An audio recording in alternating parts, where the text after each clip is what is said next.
you just got the email, text message, DM, you're way too expensive. That's a photographer's worst nightmare. And so if you are consistently getting the message of, we love your work, but you're too expensive, you're too pricey, you're too much, this, that, well, this is the video for you, because we're gonna help you fix that. So this is what you're gonna do when you keep getting the message of you're too expensive.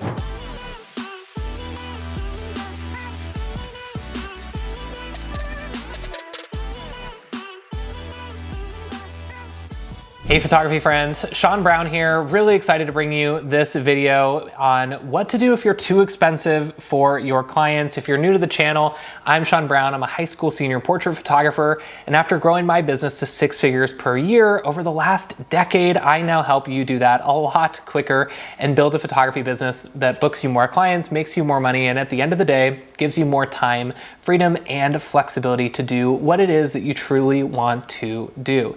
This is one of the most requested videos because it happens way more to other photographers than you think it happens to you, because yes, it's happening to everyone, but we're going to help solve that. And in this video, one of the things that I'm going to do is I'm going to give you 5 ways that you can overcome or start to avoid having this happen in every single interaction. And the first thing to recognize is, before we even get into this topic, is we have to first make the mental mindset shift that what they're saying is not that you are too expensive, but what they are actually saying for most of the time is that they do not value, or they don't see the value in the experience that you're providing.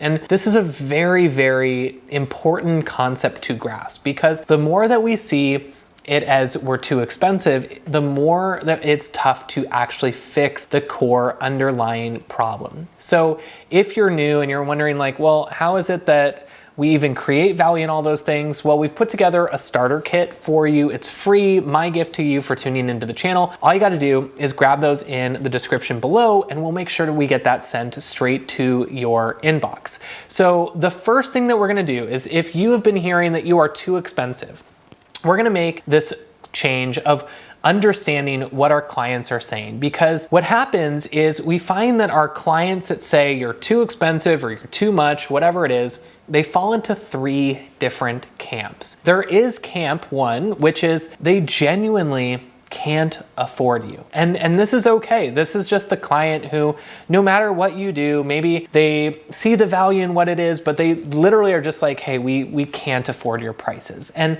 that's okay. That's a good client to understand, because it's not that you've done anything wrong. It's just that they are not within the financial means to actually be able to invest in your photography services. The second camp, and these are where we start to see a little bit more danger, is that we get the client that says that they can afford us, but they just don't see the value in what it is that you are doing, or they don't value photography. Now, this is another topic. You're never going to convince somebody that if they don't value photography, that they should come and spend money with you, or at least more than they want to.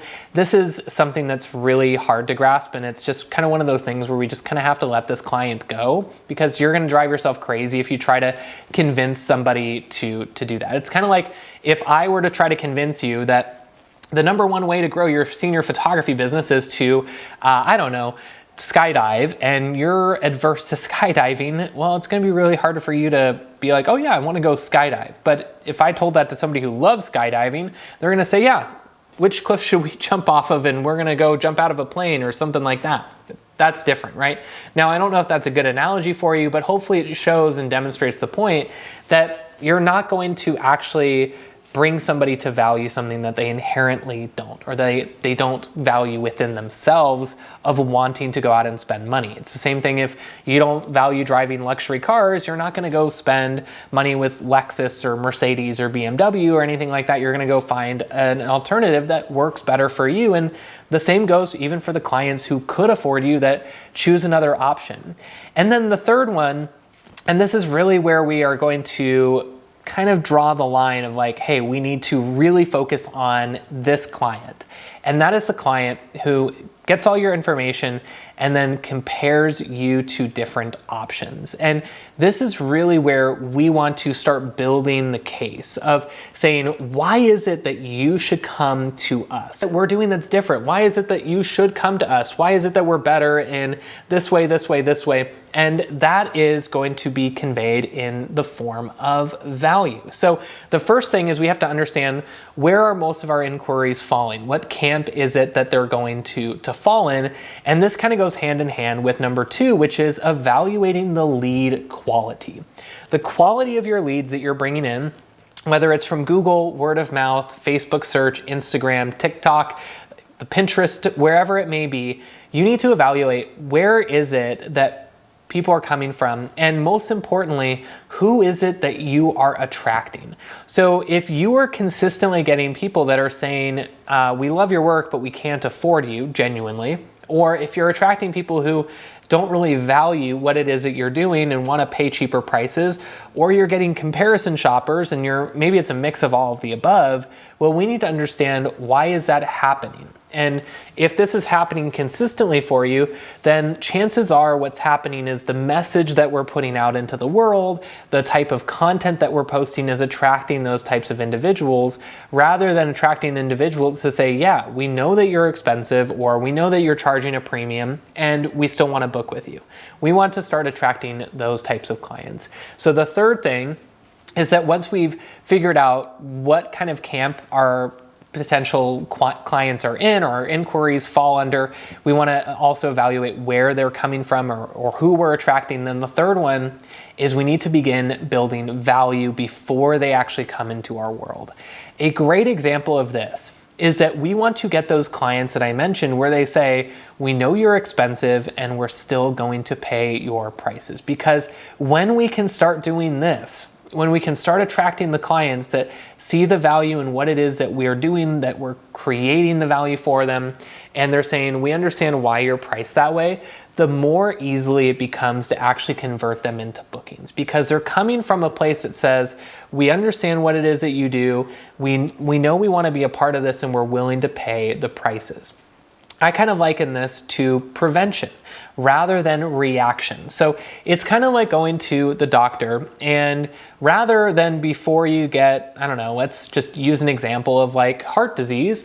Well, the reactionary thing would be, well, let's give you medicine to cut down on your cholesterol or your high blood pressure, whatever it may be. The preventative measure is going to say, well, let's prevent that before we even have to give you the medication. So rather than you trying to sit there and say, hey, here's my value as they're asking for your pricing, we want them to come in with that understanding prior. So one of the ways that we can do this is through our social media, through our websites.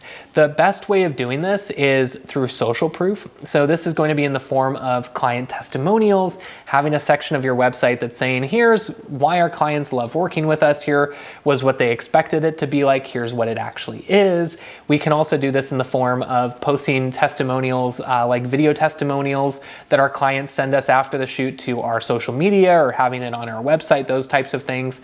And then the other thing as well is, what is it that you're going to do that's different than those other photographers? Because if you can show them that you're going to offer like premium print products and a beautiful client experience from start to finish through things showing them like behind the scenes of what is it that you're doing during the session, like hair and makeup, or maybe it is that you're doing session prep and what does that process look like all the way through the end with their product reveal. If you can start showing them that you're different than just delivering digital files, which every other photographer is doing, they're going to start to see that you're a little bit different, and they're going to start to make the assumption that if you're a little bit different, chances are your pricing is going to be a little bit different as well.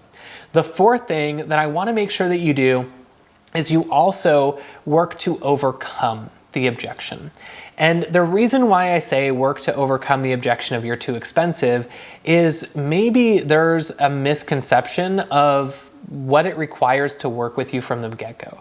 Maybe that's that they don't have the money for the full pricing up front, but they could over time. Maybe it's that they are just not seeing how it is that they could work with you in this capacity for right now. Maybe their means are different now, but they want to commit to a larger package later on or something like that. There might be different scenarios. And so what we want to do is we want to offer some sort of route for those clients that gets them in the door where we can say, hey, here's what we can offer you for the time being. And if circumstances change, we would, one of the lines that I use is we don't want financial reasons to be why you can't be a part of this experience. And so the two ways that we can do this is first offering some sort of entry point for our clients where it's not going to undercut us and our bottom line, where we're not offering discounts, we're not offering them anything that's cheaper than we already do, but offering some sort of collection or package that at least gets them part of the experience, maybe not the full experience that they're looking for,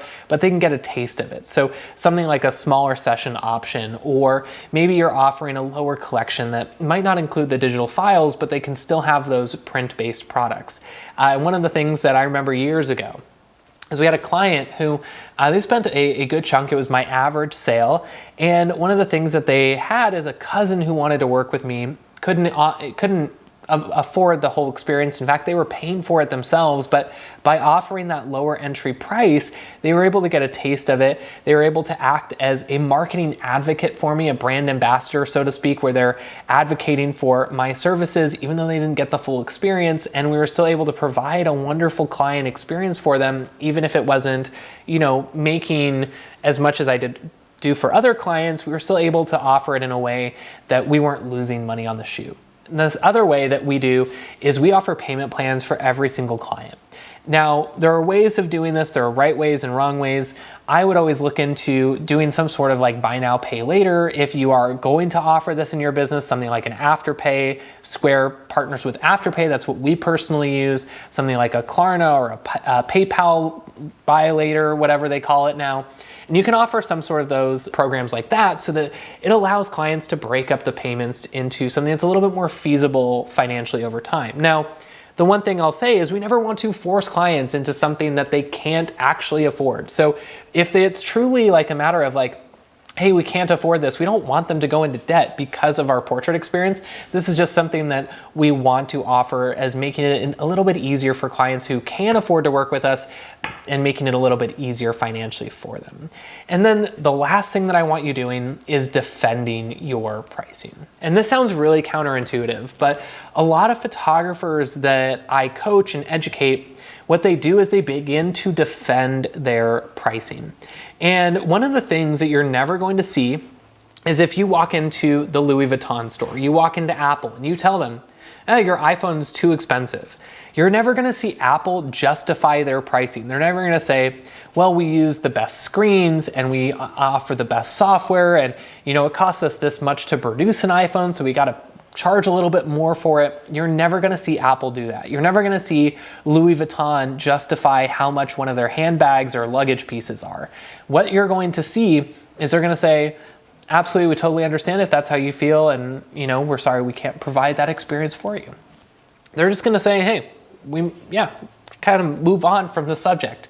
And the sooner that you can start owning that you are going to be more expensive than people want to pay, no matter what you're priced at. You could be priced at $100 or free, and people are still gonna say, why aren't you giving me more? Why are you too much, right? So any price point, you're going to get these texts. So if you're thinking that you're gonna stop getting these texts one day sometime, it's not gonna happen to you. I'm sorry to break that news to you. But the sooner that you can stop kind of going into reactive defense mode, the better you're going to be. So when I get this comment of, wow, you're really expensive, we own it. I say, absolutely, because one of the things that we believe in is providing the best quality experience for our clients, and that's really where our focus is. And if you want to say that comes at a price premium, add that in as well. But you want to say, why is it that they're asking that from the first place? If we can start to understand that, you're going to be a lot better off of being able to say, okay, well, where is it that I need to focus? Is it the clients that I'm attracting? Is it that they don't see the value in the experience? Am I attracting the wrong clients to begin with? And then maybe it's that they're looking to open up some sort of dialogue of how you can make this possible through something like a payment plan, or what is it that your sessions start at? Is it possible we can get into this entry level and, upgrade to that other package over time? Maybe they're asking for those types of dialogues and we just haven't began that conversation yet. So I hope this is helpful. I know it's a tough text, tough email, DM to get of saying, hey, you're too expensive. These are the exact ways that I handle this in my business. And the sooner that you can let go of the people that do think you're too expensive, the sooner you can start making space for those clients who are saying, hey, we understand why it is that you're priced that way and we want to make sure that we're a part of that experience. The more space that you let those clients who say you're too expensive take up, the less space that you have for pouring into those clients who do value what it is that you do. So again, make sure you grab our starter kit down below so we can start helping you build a thriving, profitable photography business this year. And as we kind of get more into our YouTube channel and all that stuff, we put episodes out weekly. So make sure that you're hitting the subscribe button so you can stay tuned for all the other topics that we're going to do. And I don't know what video it's going to be, but we got a video up here for what YouTube is going to suggest for you. So after you subscribe, click on that and we got something else for you. So stay tuned.